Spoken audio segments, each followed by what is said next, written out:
নমস্কাৰ কৃষক বন্ধুসকল, দাস ফাৰ্মিং ইউটিউব চেনেললৈ আপোনালোক সকলোকে স্বাগতম জনাইছোঁ। বন্ধুসকল, এই মুৰ্গীখিনি মোৰ আজি বয়স 25 দিন হৈছে আৰু 25 দিনত ইহঁতৰ গ্ৰোথ এনেকুৱা হৈছে। আগতে এটা ভিডিঅ' দিছিলোঁ, সেইটো 20 দিনত আছিল। আজি 5 দিনৰ পিছত এইটো ভিডিঅ' দিছোঁ আৰু কেনেকুৱা হৈছে আপোনালোকে কমেণ্টত জনাব। আৰু এইখিনি এনেকৈ পুহি ইহঁতৰ 1 কিলো হোৱাকলৈ কিমান দিন লাগে চাওঁ। 1 মাহ 10 দিনত 1 কিলো হয় বুলি শুনিছোঁ। চাওঁ, আজি 25 দিন হ'ল আৰু এইকেইটা দিন ৰাখিলে ইহঁতৰ 1 কিলো হ'লে আৰু বিক্ৰীৰ কাৰণে উপযোগী হ'ব। এই গোটেইখিনি বিক্ৰী নকৰোঁ বাৰু, কিছু বিক্ৰী কৰি কিছু কণী প্ৰডাকশ্যনৰ কাৰণে ৰাখিম।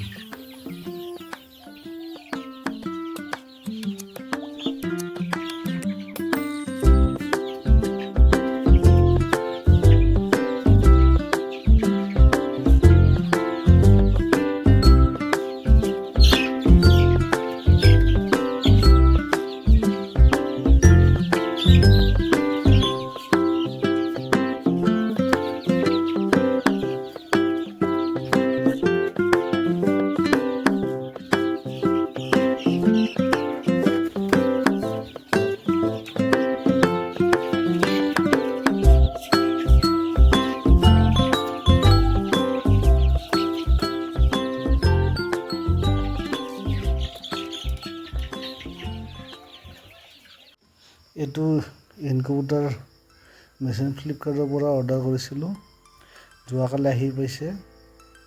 ময়ো আগতে ইয়াত এই কণী প্ৰডাকশ্যন কৰি পোৱা নাই বাৰু, এইবাৰ নতুনকৈ আনিছোঁ। চাওঁ ৰিজাল্ট কেনেকুৱা পাওঁ।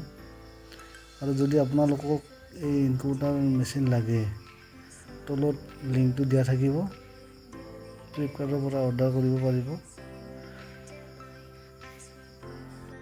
ভিতৰত এটা গাইডলাইন এখন আছে, তাত হাঁহৰ কণী কিমান দিন লাগে, মুৰ্গীৰ কণী কিমান দিন লাগে প্ৰডাকশ্যন কণী ওলোৱাতে, এইখিনি দিয়া আছে তাতে।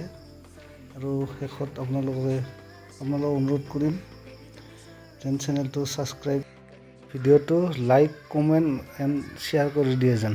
ধন্যবাদ।